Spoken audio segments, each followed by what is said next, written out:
Brandon Thurston from Wrestlenomics is up next, and we're going to follow Brandon with John Pollock from Post Wrestling. Delivering on the returns, increasing our margins. Ratings go down the toilet if I'm not here. All I do is simply put the math in my favor. We agree that Brandon and John do good work. The reason is simple wrestling economics. I've been told the Netflix numbers. I've been told the metrics a little bit, probably 5 different times. I still don't get it. There were respectable wrestling journalists who needed answers. Thank you very much, members of the media. I hope you all go to hell. How about we pop a number right here, right now?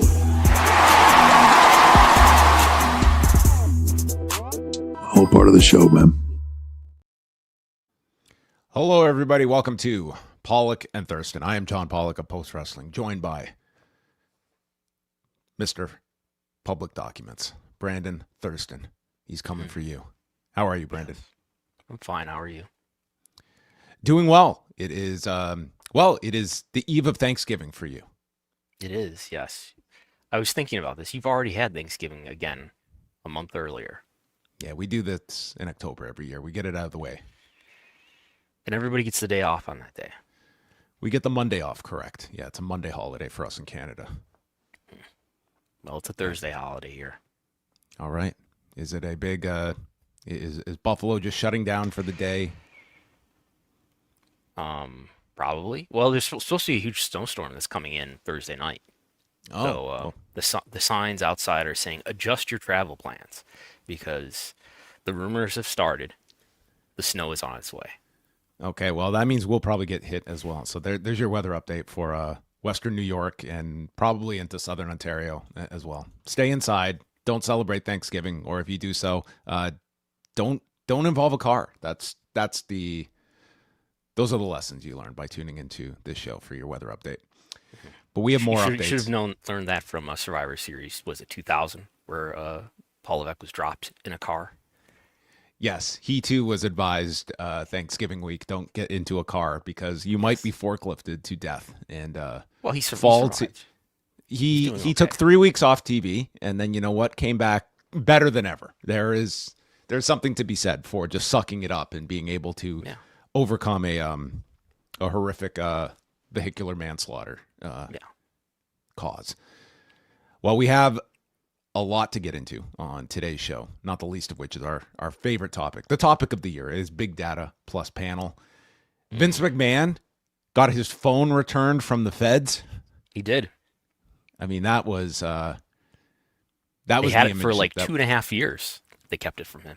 That's a long time to have your phone taken away by the federal authorities, and then Vince McMahon got it back. The authorities definitely took it from him. Yeah, things of that nature. Yes. And we'll also be discussing AJ Lee and Stephanie McMahon talking about equal pay for women. And Stephanie McMahon, proud of what AJ did 10 years ago when she put Stephanie on blast on Twitter. All of that to be discussed. But Brandon, you were busy this past week because it was the end of September that the new era began in professional wrestling. Big data plus panel. And that has led to a surge in viewership across all sports entities, but unfortunately, the one outlet that has not benefited so well from this has been our industry of professional wrestling. And Brandon was able to get the comparison points over these last 2 months and comparing the panel data with the panel plus big data. It's a lot of data that we are parsing here, but thankfully it is in graph form for everyone to look at, and we can compare in both overall viewership, 18 to 49 and 25 to 54. What are the differences for the main wrestling programming that is still on broadcast and cable? We have SmackDown viewership, we have AEW Dynamite and Collision, and you also were able to look at some NXT comparisons as well, which paint a similar picture. But why don't you just go over some of this reporting, Brandon, and some of your findings before we get to your responses that you got from at least one particular network. Sure, we got some promos coming up. And to be really clear, I feel like it's really hard to know how to word this to be as clear as possible because like the week before I published this article, I did an article just looking at the data, what it's been like since late September. Here's the last, I believe it was 7 weeks before the big data, before the methodology became the primary methodology on September 23rd, roughly. I did a thing where I said, let's look at the 7 weeks before and the 7 weeks after. That's not what this is. No. This is only the 7 weeks or so after, from like September 23rd to November 10th. It's the same episodes, the same methodology. So you can't say, well, that maybe the ratings just went down and they're making that's not what this is. You were able to get the panel data, which up until this point we did not have that data to compare. Like, what would these exact same shows have done under the old system? Right. And what we see is interesting in a number of ways. So what we see, for example, is that, SmackDown is down consistently. Dynamite is down fairly consistently. It's interesting that actually the Tuesday preemption, Title Tuesday, where they went head-to-head with NXT, Big Data actually measured slightly higher than the old panel-only methodology. And Collision is maybe in some ways most interesting of all. Now, we have most cases, the old methodology does measure higher, but we've got this one data point up here on, what was it, October, 15th, I think it was, where they aired right after Dynamite, where Big Data measured substantially higher on this scale than the old methodology, where they, under Big Data, they measured 400,000 viewers versus roughly 350,000 viewers. Should we get into all this now? I think it's really interesting, because remember how long that episode was that aired right after Dynamite that night? An hour. It was 67 minutes long. How long are all these other episodes on this chart? 2 hours. 2 hours. And this is the lone episode where Big Data measured it considerably higher than all the other episodes. Shorter duration. Now that does align with a theory that the reason why these episodes of wrestling programs, the reason why wrestling programs might be hurting here is because they're not categorized as sports, whereas we've seen sports generally, if anything, they're doing better on a general basis, because the theory is that there's some exception in this methodology. Nobody's confirming this.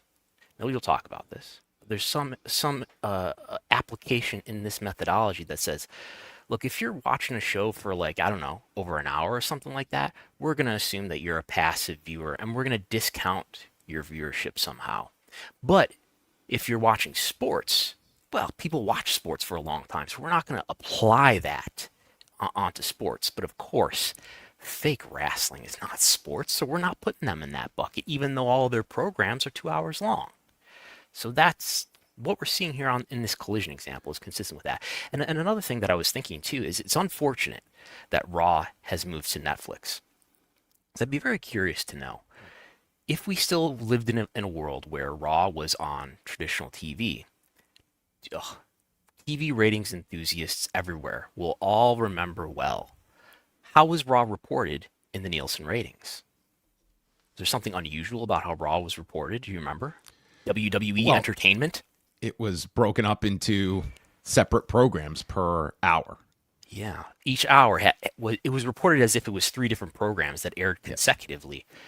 I wonder. Which was never the case for SmackDown. It was just this Correct. This goes back to the Monday Night Wars, where they separated Raw with the second hour being Warzone, and then you would get 2 slots in the cable rankings as opposed to one combined 2-hour block. So I think the terminology is it was coded in that way. It was coded into Nielsen in that way. So 1 hour, one slot. I bet what would really prove this case out is if it was still on, say, USA Network, and it had a slot for each hour, we might be seeing, if I'd done this report in a world where Raw was still on cable and being reported 1 slot for each hour, that Raw might not be hurting at all. And we might be seeing that, Raw's ratings after the new methodology seem to be doing just fine. I bet that would be the case. If this your theory being that because they are 1 hour slots, that they wouldn't. They're be only 60 handicapped minutes, like we're seeing here. Yeah. What would be comparisons that we could look at that are programs that are in excess of an hour that are non-sports? Like, would we be looking, like, I'm thinking of something like Survivor that's like 90 minutes. That would be something that comes to mind. Like, there's obviously not a lot of those examples of non-sports that are in excess of 60 minutes in duration that we can look at. Right. There's very few, and I did not prepare my spreadsheets to address that question, but that's something we could look into with Programming Insider data alone. So all of that is happening. So what are the percentage differences? How much? What's the percentage difference between the two methodologies for each of these programs? It's especially bad in the demo. In total viewership, it's down 6% for Collision, down 9% for Dynamite, down 14% for SmackDown. We don't have the individual data points for NXT, but I was told that it's down 9% for NXT. That's not great, but it's even worse in the ad demos, which is more important for these shows because most of these shows, with the exception of probably SmackDown, maybe even NXT too. Anyway, let's not get ahead of ourselves. It's down worse in the demos, which is where the ads are sold. It's what the ads are sold against. And we're seeing Collision actually only down 2%. Oh, but Dynamite down 20%. SmackDown down 20%. This is 18 to 49. And NXT down 27%. And it's pretty similar in 25 to 54. These are insane differences. A quarter of your ad demo viewership is just, well, for NXT has just gone away. 20% for Dynamite and SmackDown. So this is the currency that ads are being bought against, right? Like I'm buying X number of impressions, and we put my ad on TV against those impressions, and when my impressions are all used up, well, the ad buy that I made is all used up. So it's a problem for these programs in that they're not satisfying ad buys as quickly, right? So that's what's happening there. So in theory, I mean, AEW has, at least if they want to look at this, like they have, like Tony Khan is able to position whatever drops as, being, this new methodology, combined with the fact that we have, as always, the unknown of whatever streaming audience exists for Dynamite and Collision. SmackDown and NXT, we don't have that like hidden audience that exists somewhere that might still be watching the show. And right. these are very dramatic losses that we are looking at as a result of this. And CW, which Brandon reached out to, did respond, and boy did they. They were quoted in Brandon's story, quote, "We've expressed to Nielsen our deep frustration with the way it handled the process, communication, and methodology behind its big data rollout. The sudden and substantial discrepancy in WWE NXT viewership reported by Big Data relative to long-established viewing patterns is inexplicable and lacks credibility.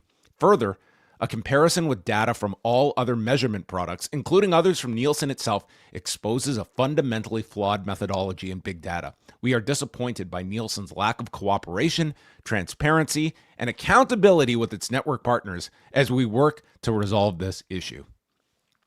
Yeah. It is very rare you get such a strongly worded statement when you reach out to somebody for feedback for a story that you are working on. But CW came out with a kind of all guns firing on this response. Yes, I believe I shouted "whoa" across the room when I read this. By the way, what is big data? What is the change that we're actually dealing with here? We're going from, and it is described somewhere in this article, we're going from the panel, which I think everybody is more familiar with, right? The panel, the sample of homes, it's only these 42,000 homes around the country that are determining these all-important Nielsen ratings. Well, what Nielsen is trying to do here is say, well, we're going to expand this sample tremendously, and we're going to include not only, they will include the panel too in this methodology somehow, but they will also include 45 million households via set-top boxes, which is like your cable box, I guess, and your smart TV. So somehow those devices are transmitting data to Nielsen. 45 million households. There's about 120, 130 million households in the U.S. So that's like a third of all U.S. households. That's a great sample, right? But somehow this is not going well for wrestling You would think a huge sample would make for more accurate data, but we've got discrepancies. So it's hard to know what truly is the more accurate measurement.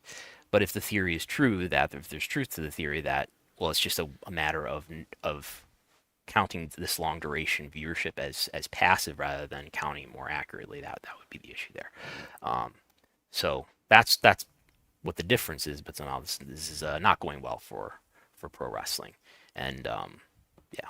I'll just add that CW's in a unique position to come out so strongly against this new methodology, because so many of these other networks, like, the net result has been substantial gains across so much of their programming, including live sports, that to criticize this new methodology for the sake of professional wrestling, it negates a greater advantage for a lot of these other networks. CW is not attached to any big NFL programming or Major League Baseball, and NXT is considered one of its like crown jewels of its programming schedule, that it's going to take much more issue, and it's going to feel the hit that NXT is taking far more than a lot of other networks, for instance, that like, let's be honest, this pro wrestling story has remained a pro wrestling story. This has not become a larger issue among, television pundits or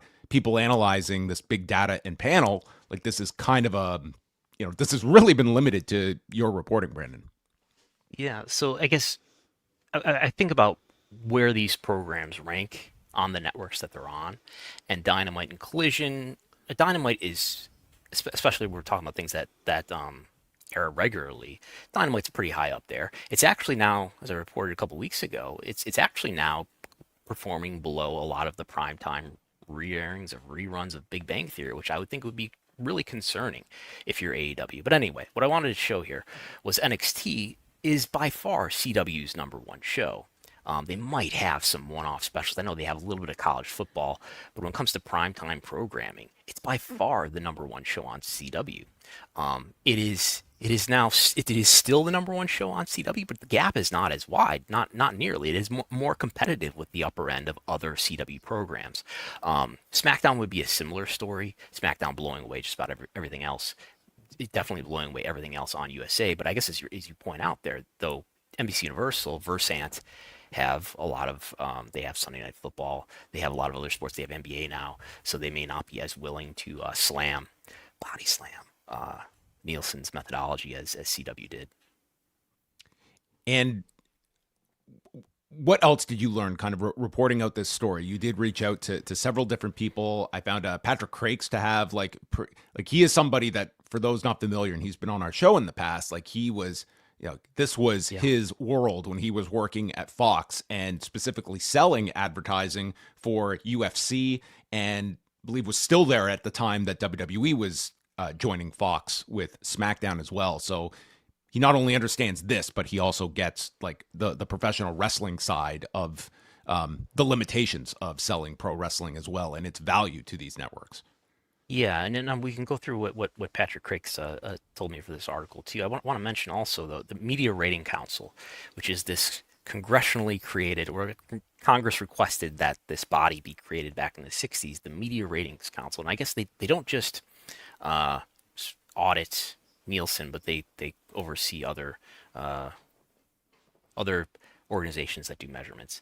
But anyway, they accredit, they're the ones who decide to accredit or not accredit Nielsen, which I guess is important if Nielsen's measurements are so important throughout the advertising industry and other industries. They don't just measure TV ratings, they do lots of other things. But so the MRC CEO and executive director, just after this article published, the morning after, he did send me some comments. This is George W. Ivy. He said, our process is annual, and we conduct rigorous annual audits of the service to reaffirm the status, that is the accreditation status of Big Data Plus Panel, which was already accredited. Marketing Brew had reported a few weeks prior that maybe the Big Data Plus Panel accreditation was in jeopardy, or that they were considering taking it away. Anyway, he confirmed that they are still accredited, that specific methodology is still accredited.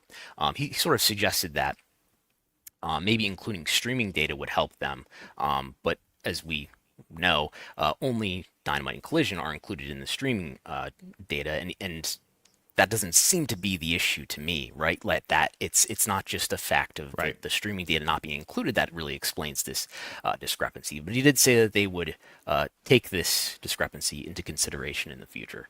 But Pat Crakes did say things to the effect of he doesn't think that this will be a drastically negative thing for wrestling media rights. We're dealing with, by the way, why does this matter? I mean, TV deals are by far the biggest financial issue for wrestling companies.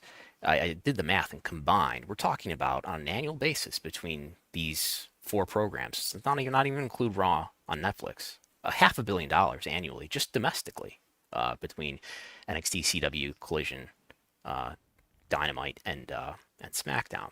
So, but he said either the methodology is dinging wrestling because some viewers can't be seen in the big data homes, or the old panel was over-indexing in wrestling viewing, and this is evening it out. I did talk to him a bit about the theory that maybe it's related to duration, how long the viewer is watching. But he kind of downplayed that and said, well, it could just be from the way that it's measuring people differently. We discussed the possibility of whether it's just wrestling fans being such a big wrestling fans and being more willing to adopt becoming a Nielsen panel. But yeah, he said it's certainly disruption and uncomfortable, and you want to get it sorted out, because if you're running 20% lower next year, that's just a new world. The value overall for wrestling will remain strong, but there will be some impact because of this, primarily on the advertising side. Perhaps they will have to enlist Rhino. Did you hear about Rhino when he was a young kid growing up in Detroit, of how he tried to help wrestling ratings rebound? He explained this in an interview that WWE put up, that he would go to his local mall or something, and he flipped all the channels to the USA Network at his local mall, like some store, because he thought that would help the Nielsen ratings.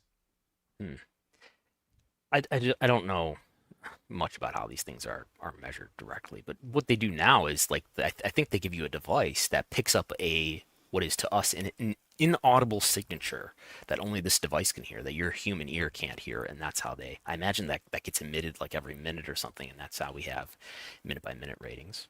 So if there were no devices, I don't know if they were doing devices back then. That probably didn't help much. I don't think in the late 90s they weren't doing diaries and so forth. Rhino had a portable people meter or anything to assist with that. In the late 90s, this was just before he was on ECW then. It was something he said growing up. So whenever that was for a young Terry Guerin in Michigan.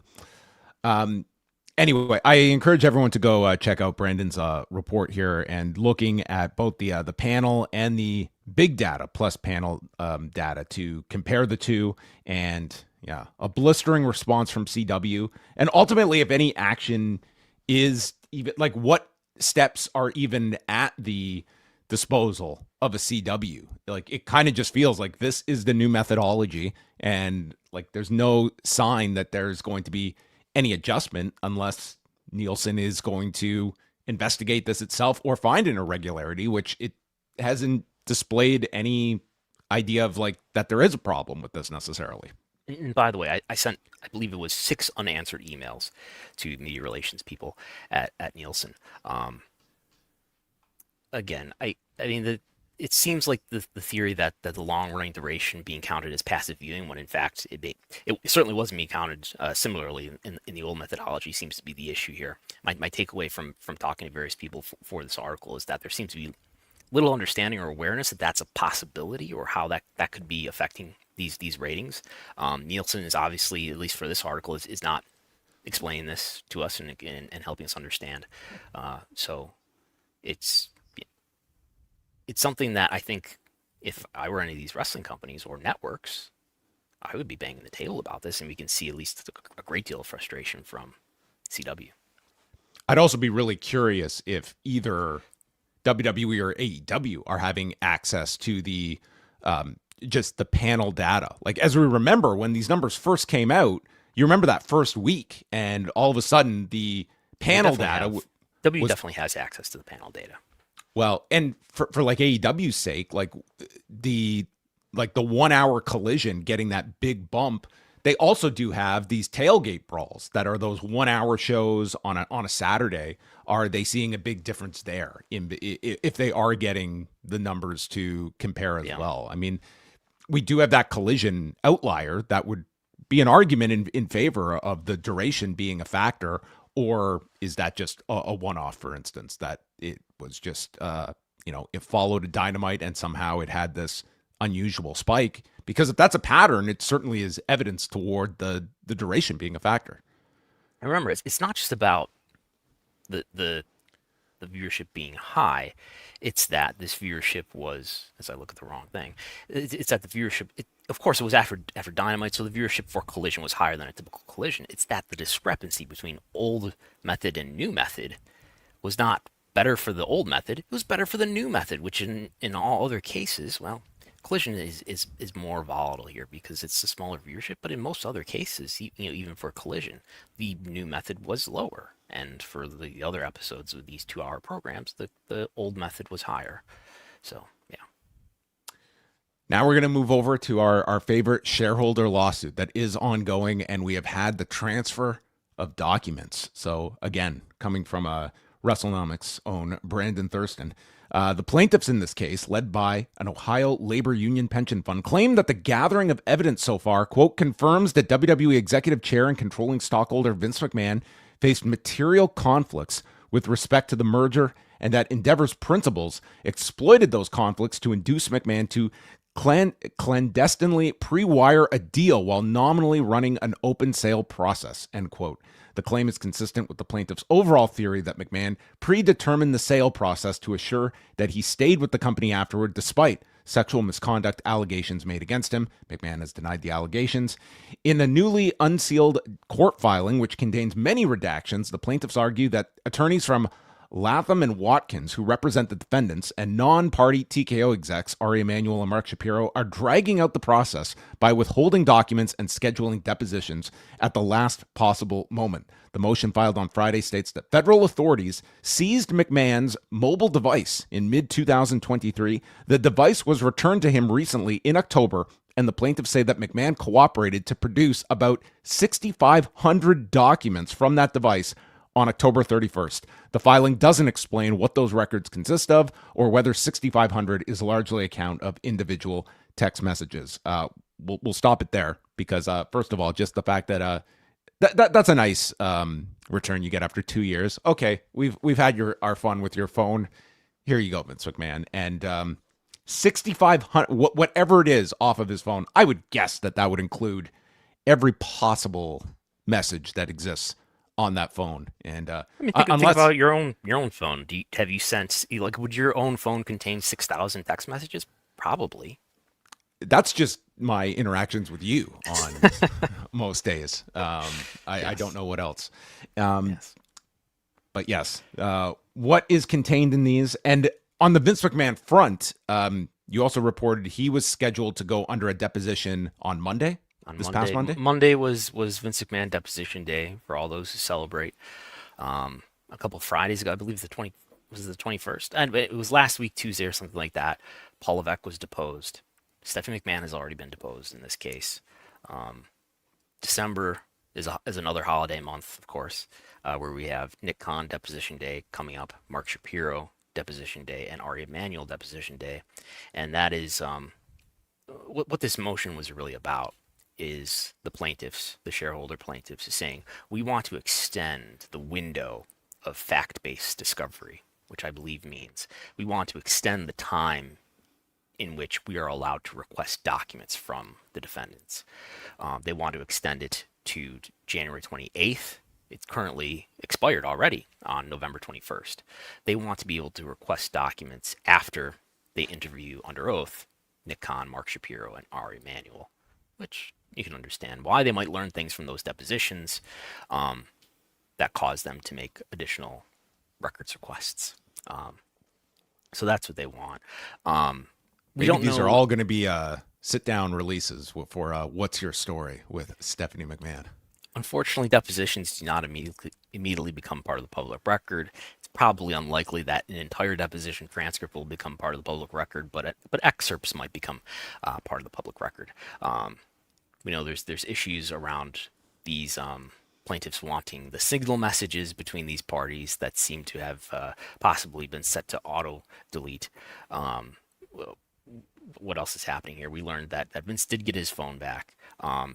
The plaintiffs also want all the records that WWE provided to federal agencies, that is the SEC and the DOJ. Reportedly, Vince McMahon was under a criminal investigation. No charges were filed. He was under a criminal investigation from the Southern District of New York, seemingly related to Janelle Grant's allegations of sexual misconduct. Of course, Vince McMahon denies all these allegations of sexual misconduct that have been made against him, and no charges have been filed. Reportedly, though, WWE provided a lot of documents to the SEC and to the DOJ related to investigations by both of those agencies. These plaintiffs want all the documents that you've given to those agencies. The SEC was involved because the payments should have been, the NDA payments of many millions of dollars should have been counted against WWE's financial statements. They had to go back and correct them. And to catch people up, and this is a common misunderstanding, like Vince paid his personal money, and maybe he did. Vince paid his personal money to these women for NDAs. Why does that matter to WWE's business? Because we have the Janelle Grant NDA as part of that lawsuit. Vince McMahon is not the only one who gained a legal release. He's not the only one who had who gained a non-disclosure agreement. Vince also signed on behalf of the company. So it says, Vince McMahon, and then he signed again for WWE. The company and Vince McMahon were gaining a release of liability. We're gaining a confidentiality agreement with Janelle Grant in that lawsuit, in that NDA. And it may be the case for those other agreements as well.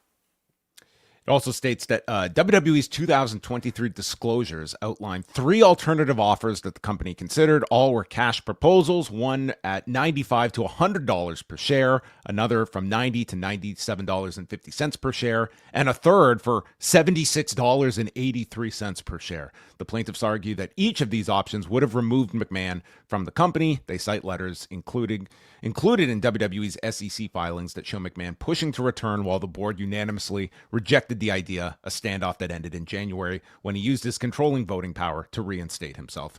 McMahon would later resign for the second time in January 2024 after Janelle Grant filed a sex trafficking lawsuit, and that the plaintiffs contend that extending fact discovery to January 8th will let them resolve outstanding disputes and prepare for upcoming depositions without delaying the trial date, which is tentatively set from June 8th to 12th of 2026. And I have looked at hotels near the courthouse, rest assured. A Pollock and Thurston road trip. Only a week trial too, if it holds, and at least only 3 out of those 4 days would they have one. Delivering on the returns, increasing our margins. That's right. Could you imagine? We'd get a photo with him. Yes, he would Probably maybe not. be a witness. No, he would definitely not.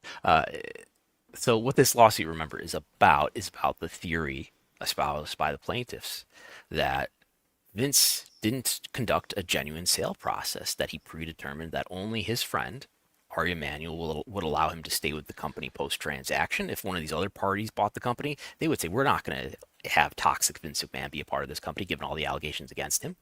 Does that make sense? So we do know that these other deals, these other proposals, I did look through the old 2023 documents, because they published a narrative, a canonical narrative, about how this deal came together. And they said there were 20 potential counterparties.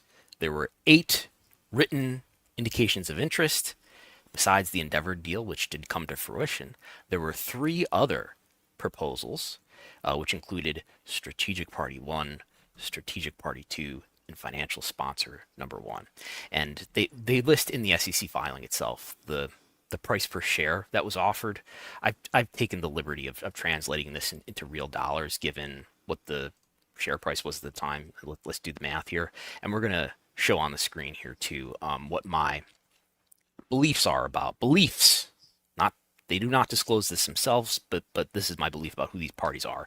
That I believe it's Liberty Media, the owner of Formula One, who offered the equivalent of about $7 billion for WWE based on the share price. Then we have Strategic Party 2, which I think is most likely Comcast, offering $5.9 billion, kind of lowballing them, you could say. And I believe KKR, given the subpoenas that the plaintiffs have handed out here, $7.2 billion. Now, it's hard to compare that to the deal that actually happened, but that's a deal that, of course, Endeavor took UFC out of itself and combined it with WWE as an all-stock deal. And as we've gone over a few times over the last 2 years or so, the weird thing about this deal and this narrative that they put out there is that the initial offer was Ari saying, "Oh, we'll let's combine the companies and we'll say that it won't cost us any cash. We'll take UFC out of ourselves, and in exchange, as part of this new company, Endeavor will own 57% of it, and all the W shareholders, including Vince, who's the biggest one of all the W shareholders will get 43% of this combined company." So basically, we're saying UFC is worth 57 and WWE is worth 43. And then they came back and said, "Wait a minute. Let's put a new offer on the table, and it's actually, instead of 57 for UFC, we're going to make it 51. And WWE, you can have 49%. You can have more. You can have, what is that? 6 percentage 6%. points more, with the caveat, this is Endeavor supposedly saying this, with the caveat that Vince McMahon, you must stay as executive chair." And Vince said, "Oh, you got me over a barrel? All right." And that's the deal that was made, and that's what's in WWE's own narrative in their filings about how this deal came together. And of course, the following morning after this deal was signed and announced, the morning that this deal was signed and announced, you have Ari Emanuel and Vince McMahon sitting on CNBC Ari saying, "Oh my God, yes, we had to keep him." The plaintiffs have got to argue that that's wrong, at least, right? That's false. That the value proposition here is that the justification from TKO is that Vince is so essential, so valuable to the company that we have to have him. And he's so valuable to the company that we're willing to add 6 percentage points onto your split just to get the guarantee that Vince stays for life or until he decides to leave. Of course, he did leave some 5 months later, or I guess it was April when this was announced. By January 2024, he's gone because the Grant lawsuit comes out and he resigns. Now, tell me what you remember. Did TKO put out some disclosures right after Vince resigned and said, "We have to readjust all of our financial outlooks now because Vince, this tremendously valuable man, is gone"? No, none of that happened. And in fact, as Vince got removed from the creative process, WWE's attendances went up. Their ratings, despite the headwind of cord cutting, went up. If anything, this should be much more of a black mark on the instincts of an Ari Emanuel that you gave up 6% of equity in this deal for like the equivalent of like overspending for a pitcher who needed Tommy John surgery and would never pitch again. That was useless within a year. He was gone from the company, and not only gone from the company, but the company soared in his absence on top of it. And you're telling me that on the table, you could have had a 57% stake in this for Endeavor, and you gave up 6% for what? Like, this guy was a liability to begin with, and that only proved itself out over the next year because from the announcement in April on CNBC that this guy has to be here, he's gone by January. He's completely gone. The company doesn't miss a beat, and you had forked over these percentage points to retain this guy. Mm-hmm. I think this is much more of a like Ari Emanuel like focus that you would look at of just the judgment in retaining Vince, who was already like, it's not even an idea of like, this is pre-Wall Street Journal reporting that, hey, we were blindsided by this. You knew the liability that was on the table. This is a year after the Wall Street Journal has reported all of this, that you know that this guy is a tenuous figure at best, and you gave up equity to retain him. And I think Ari thought this is their Dana White, and he's critical to the presentation of WWE. We can't do this without the secret sauce that Vince McMahon apparently has a patent on, and that was not the case. Or if you're cynical, then you say that, well, this is just a false narrative that they put out to mitigate concern about litigation like this case that would allegedly recognize that this was a predetermined process. Do you feel that the plaintiffs at least have enough of a standing that a judge could look at this and state that, yes, you look at the success TKO has had, and that, yes, an all cash deal would have proven like immediate rewards for shareholders, but was this really like a poor option by WWE to attach itself to this powerhouse, and that has seen this TKO stock surge, and that these two behemoths have joined together? Like, I think from a strategic standpoint, I think it's going to be really hard to prove that WWE undercut themselves by opting to merge instead of just doing, like, I don't know what state the company is in if they go to KKR or Comcast or Liberty Media that have no experience running a pro wrestling company, versus Endeavor that does have years under its belt of at least operating a similar business in UFC, and the results have proven themselves out thus far.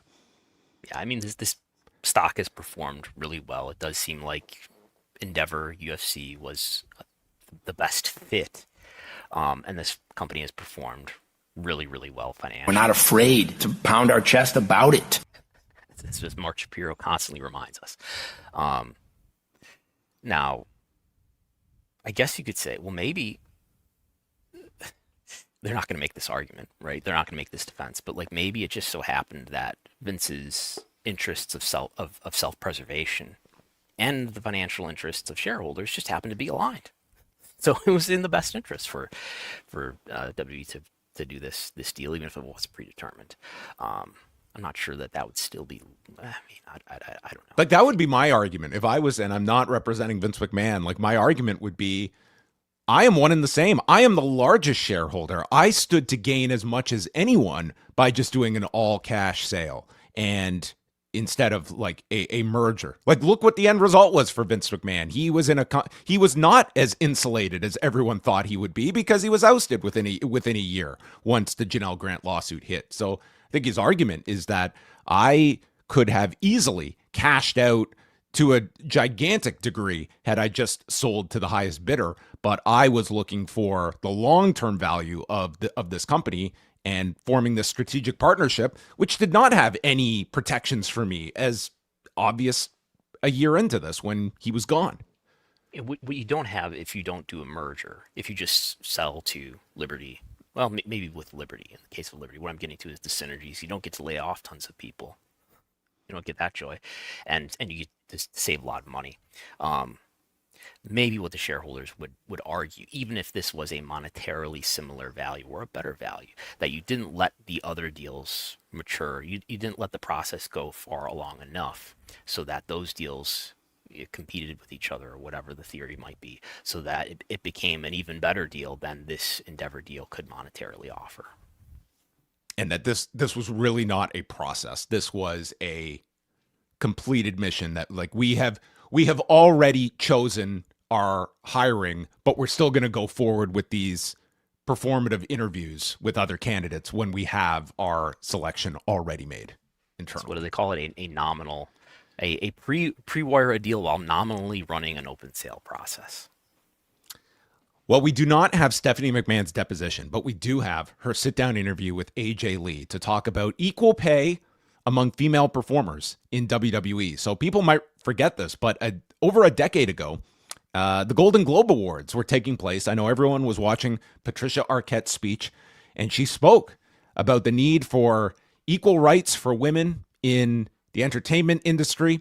And Stephanie McMahon, following along on her favorite platform of Twitter in February of 2015, quote tweeted this, applauding Patricia Arquette for speaking on such an important issue on such a big platform and used the hashtag #UseYourVoice. And AJ Lee, who was just scrolling on that phone as a pending lawsuit was being filed against her husband, the ousted Phil Brooks, and whether or not this company had any financial backing of that lawsuit, that is speculation, and decided, she's deciding to advocate for equal pay among women in this industry, and yet here we are in WWE, and we're not quite experiencing that, are we? So she wrote that, quote, "Your female wrestlers have record-selling merchandise and have starred in the highest-rated segment of the show several times." And she would have a follow-up after that as well. But that was the main crux of things. Which was, and yet they receive a fraction of the wages and screen time of the majority of the male roster. Hashtag use your voice. So that was almost 11 years ago. And that's all been fixed now, right?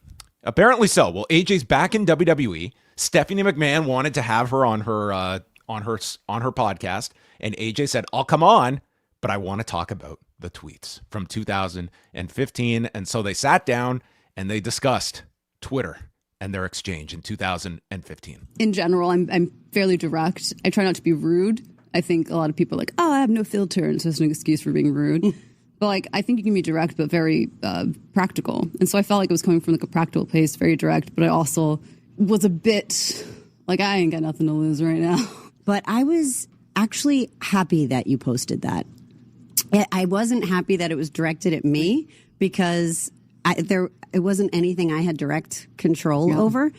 But I was really happy that you did, because that movement, the whole women's evolution in WWE, it didn't happen because of executives, or it didn't happen because, I mean, maybe along the way, you know, people voicing their opinions, but it really happened because of the women. Yeah. But then for our audience, when they started the hashtag Give Divas a Chance at that time, that's what couldn't be ignored. Yeah. And the audience would never have gotten behind the movement if it weren't for people like you.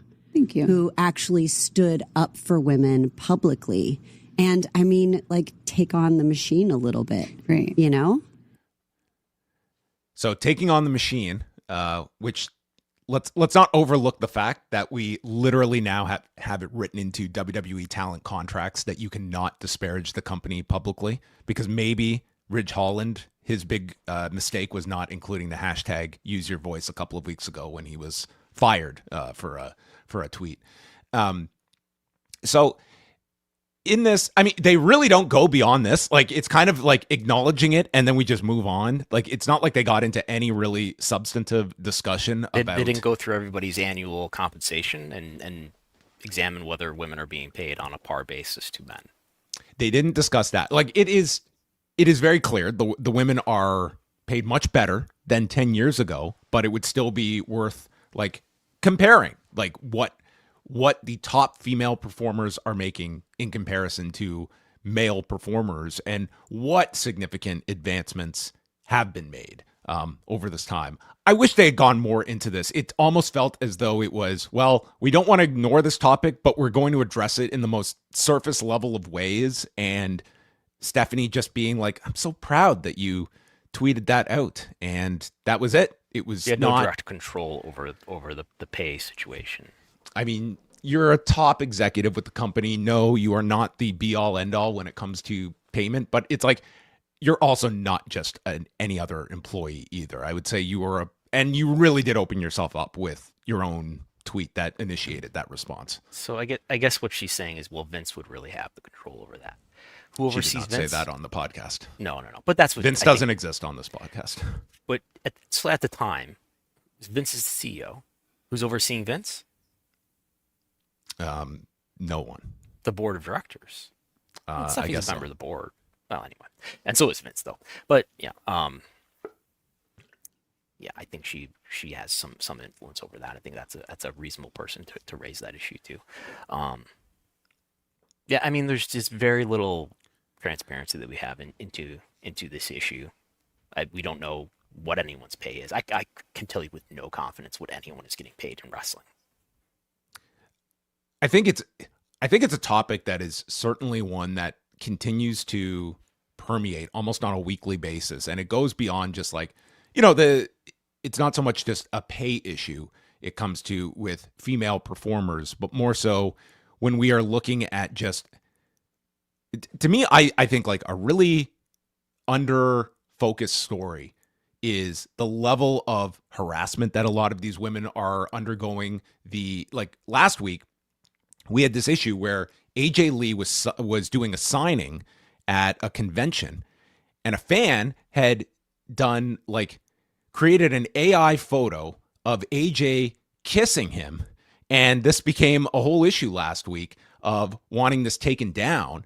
And I can understand that from an AJ Lee point of view, but it's like we are just scratching the surface. Like if that stuff is going to be permeating in such a way that we have, like I always go back to that Bailey interview on FS1 and explaining just like how this industry works, and these women that are like getting accosted at airports that are often, they are the targets of stalking. It's like, I'm sure men deal with a lot of this too, but I don't think it's anywhere in the proximity that women are as well.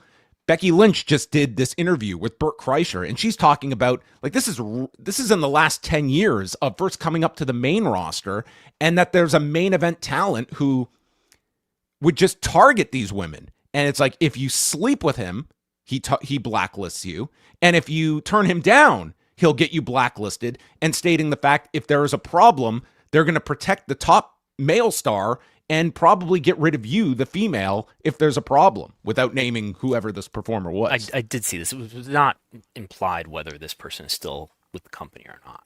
No, they just said like a top star around the time when Becky got called up. So we're talking in the neighborhood of 10 years ago. And I suppose she's not simply referring to Vince. It sounds like a wrestler that she's referring to. She said a top star and one who would be protected. So, I mean, no, it would not sound like this was Vince. Yeah.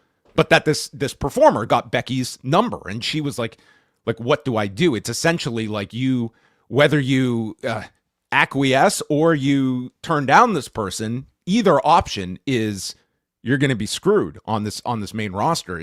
Like you are going to get potentially blacklisted, as she put it in her terms. But I just think there's this entire discussion point that I think you can still look at in terms of like what advancements have been made for women in this industry, and this goes beyond WWE, but also other areas that to me are still very concerning, and ones that you look at that when we hear all of these stories on such a frequent basis, you just feel like there is going to be some horrific story that is going to arise out of this, when fans are showing up at people's homes and like literally breaking into Sonya Deville's house, which was about as close as you're going to get to like the worst potential outcome. Yeah, it does raise whether this company should be providing their talent with security in a lot of situations. Well, the equal pay discussion, I wish it was more discussed than kind of just like checking this off the box about like tweets. It was one where Stephanie was just to add about travel, like our understanding of how they do plane travel is they're just going into terminals. It's not like there's a chartered. It's not like a sports team where there's like a chartered jet or something like that. No, not for the like domestic touring. Like it's and that's just where we get all the ridiculous airport stories from.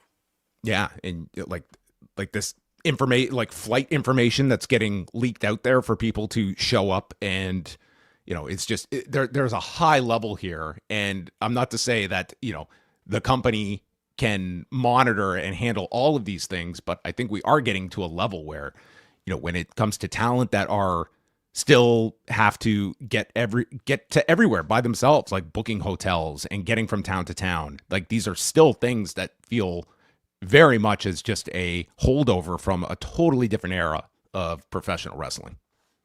Yes, and it's largely a product of being misclassified as independent contractors.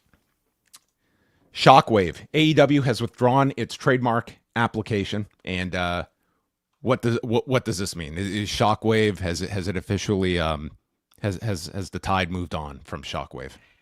So Shockwave was an application for a trademark that was made by AEW. They had not used the name, have never used the name.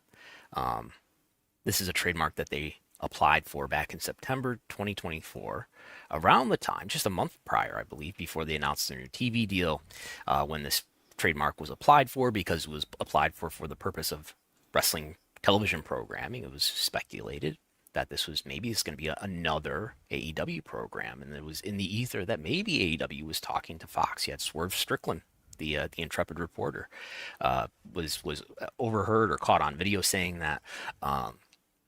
So that never came to fruition, obviously. AEW does not have a program on Fox. But this trademark still existed. And well, after I think this was making the news, it seems that NWA, under its parent company, Lightning One, which belongs to Billy Corgan, got wind of that. They applied for their own trademark for NWA Shockwave, because back in December 2020, they had used the Shockwave name for their own wrestling events. Who could have forgotten? Who could forget NWA Shockwave?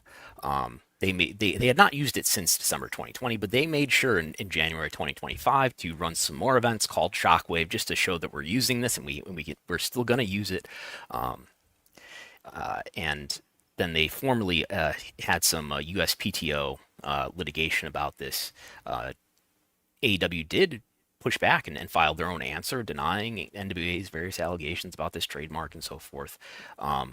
This is all pretty dormant, and well, this was all pretty latent, I would say, until AEW rolled out their AEW national title, seeming in their announcement to claim the lineage of the NWA national title, which does exist, is defended and held by one Mike Mondo.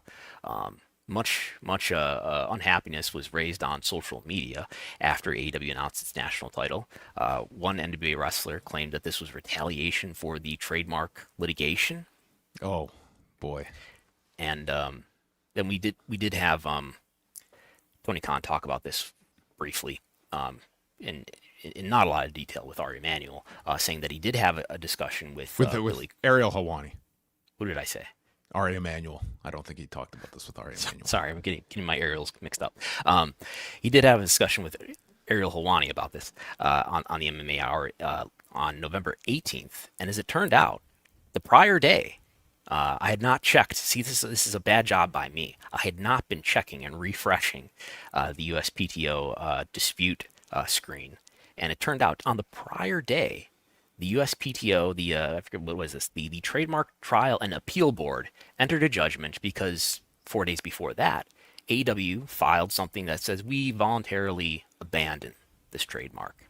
And so anyway, Tony Khan said that he had a discussion with Billy Corgan and basically said, if you want to use it, yeah, you can use it. So that issue is no more. They said they did talk about the national title issue. He didn't get into detail about that. The national title, to be clear, is not a trademark. I don't think you could trademark it. So it's dismissed with prejudice. AEW cannot apply for the AEW Shockwave trademark again. Unfortunate. I'm glad to hear that him and Billy Corgan agreed to disarm. Yeah, it's unclear if there was a settlement. I wouldn't rule it out. Maybe there could have been, but we don't know. I did ask both sides. Did not get a response. We have on the note of Tony Khan, of course, Full Gear went down this past Saturday at the Prudential Center in Newark, New Jersey. WrestleTix reporting over 10,000 tickets distributed for the event. And afterwards, Tony Khan held his regular press conference, and he was asked about comparisons to a year ago, where the company was, while also addressing the length of its pay-per-views, including what is actually stipulated about the length that they have to achieve for each show. 1 year ago, I felt, and today it's 180 degrees the other way, felt 1 year ago embattled. I feel the opposite. I feel like we are doing the 10,000 fans and having the Full Gear show felt like the beginning of a turnaround. And that's really what the vibe of the Full Gear last year was like. This feels like the beginning of a big turnaround for us. In each of the first three quarters, year over year, we gained share on CBS for Dynamite, which is huge. For TNT right now on Collision, this is the time of year now where after some playoffs and stuff, the show's back in its groove. And this is the most exciting time of the year, I think, because now the Continental Classic gets going and we're down into the final stretch. And then recently we started doing the pay-per-views on HBO Max. And I think this is going to be the biggest one yet. And I'm really excited about it. Won't have all the data till early next week, but just from early advanced buys, it felt like this was a real great success story. We had great international support for the show. Great. And he mentioned when it came to the length of the pay-per-views, he explained that their minimum they have to meet is 3 hours and 45 minutes. And there has never been an AEW pay-per-view less than 3 hours and 45 minutes. So he seems at least open to the idea of doing the afternoon shows after the 3 successive ones they did earlier this year. And as well, trying to have a cutoff of midnight Eastern when it comes to Sunday night shows, but less concern about a early end time for the Saturday night shows, comparing it to MMA or boxing cards that can often go much later. So get your coffee ready, and you might have to start drinking it in the afternoon sometimes, but you better have your caffeine ready. He felt embattled last year, he said. Could they get a trademark on that term? AEW embattled. Yeah, I think that's good. We'll have to look into that. It would have to be a 1B application, though. That's why he said, I remember him saying to you on various conference calls and press conferences that he felt embattled last year. He has not mentioned before embattled that he felt. No, he always said he felt great and everything was great. He's not a show your emotions type of guy in the moment, but retroactively. And he made it very, very, very clear he does not feel this way now. Okay. He prefaced that. So embattled a year ago, and today completely different. So in a year, why do you think he felt embattled? Because he had I think last year, it's a good point, because if we're going back a year, the TV deal would have just been signed, but it was also at like a point where I think you're a year removed from the CM Punk drama at that point. It was definitely from a fan sentiment standpoint. It felt like the last quarter of 2024 was one of the lower points for AEW. I think the Death Rider fatigue had really set in on a lot of people. We're talking about Danielson has just retired, but you're right. Like that is the cushion of all of that, is kind of the afterglow of this TV deal, which is the biggest deal in the company's history at this point. Would you state that AEW feels like any stronger this year than a year ago?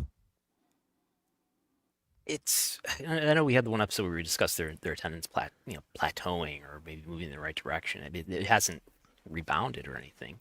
I would have to look to see what Dynamites are doing, but I mean, they're doing a lot of residencies. I mean, they're business wise, they're performing okay. Their TV ratings are hard to analyze. Mm-hmm. The atmosphere around the company does seem more positive. I would say that.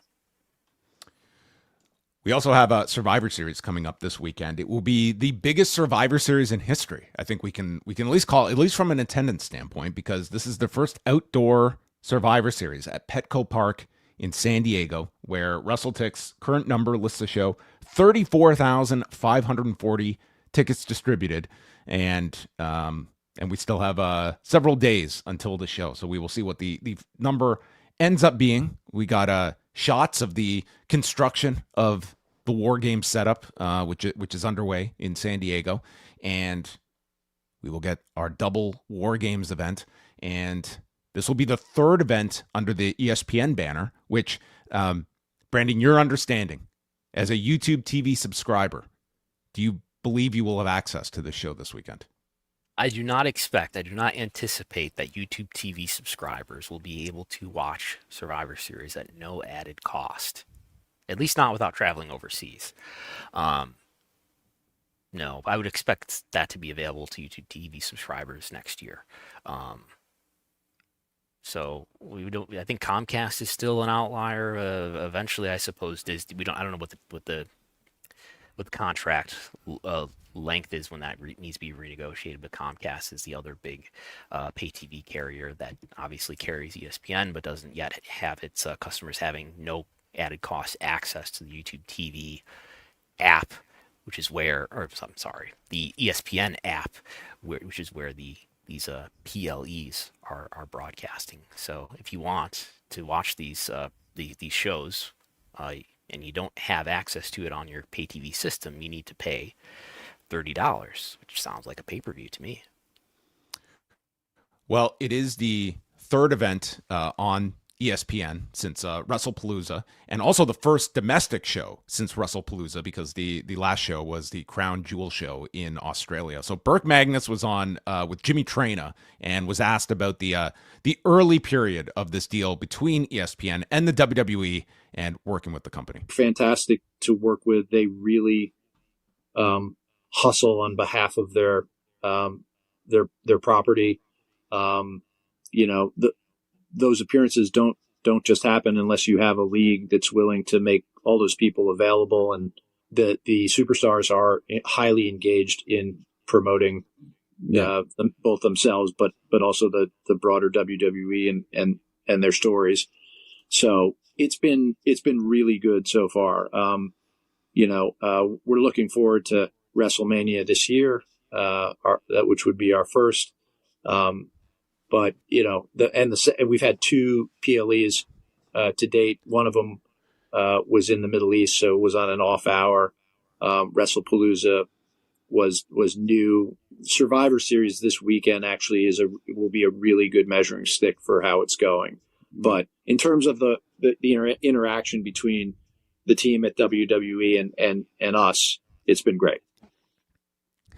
So Burke Magnus didn't have a whole lot to disclose there, so it's forcing me to really parse those words. We had one event, he said the Middle East, it was Australia, which was an off-hour event. That tells me probably didn't do spectacular. Then he said, then there was WrestlePalooza, and that was the first one. So this week's one is going to give us a really good barometer of how things are going.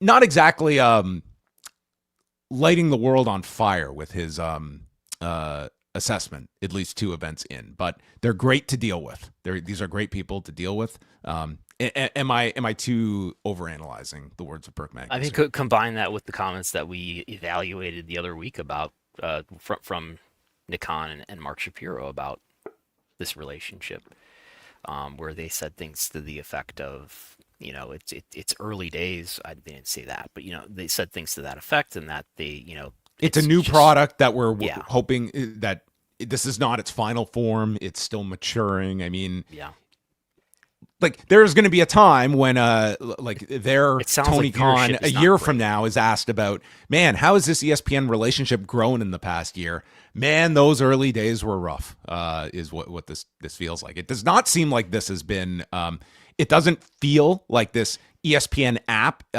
is a real great comparable to a more, like Peacock, that just has that many more years of development, that it is not just, they have not seen this gigantic game changer of a product that's come over and led to this like signups for the ESPN app that maybe were hoped for. Maybe a year from now they'll say they felt embattled about that. Embattled might be the term that best describes the early days here.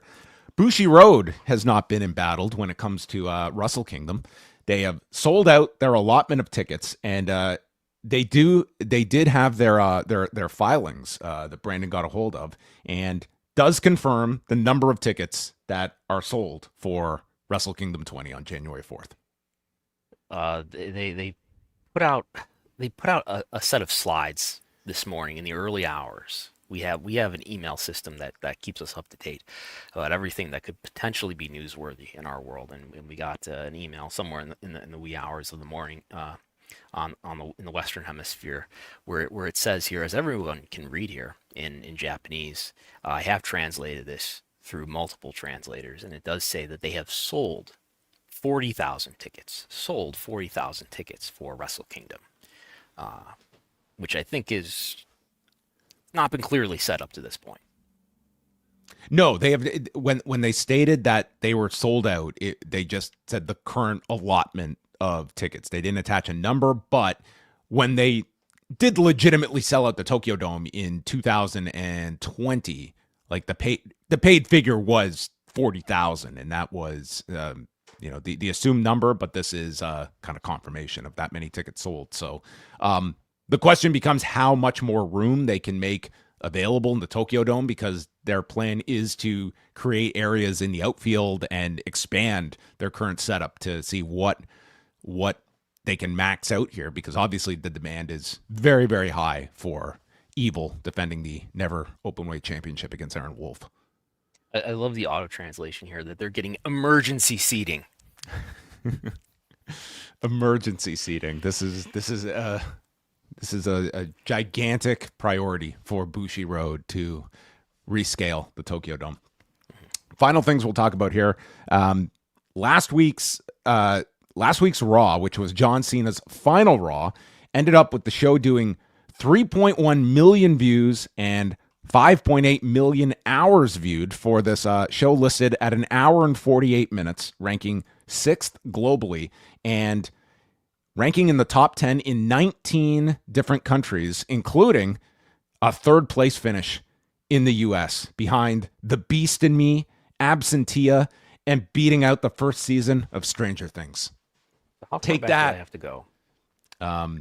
Probably a very far amount to get to 3.1 million. To find something that's 3.1. We have a 3 million even number here. This is probably post SummerSlam in August. Yes. And then we have, where do we get 3. We have another 3 million probably 2 weeks after WrestleMania. And then we have to go back to post WrestleMania to find 3.6 million. That would be higher than this number. So the highest, John Cena drawing. Was it John Cena or was it something else on this show? It was John Cena. John Cena drawing a big number for Netflix.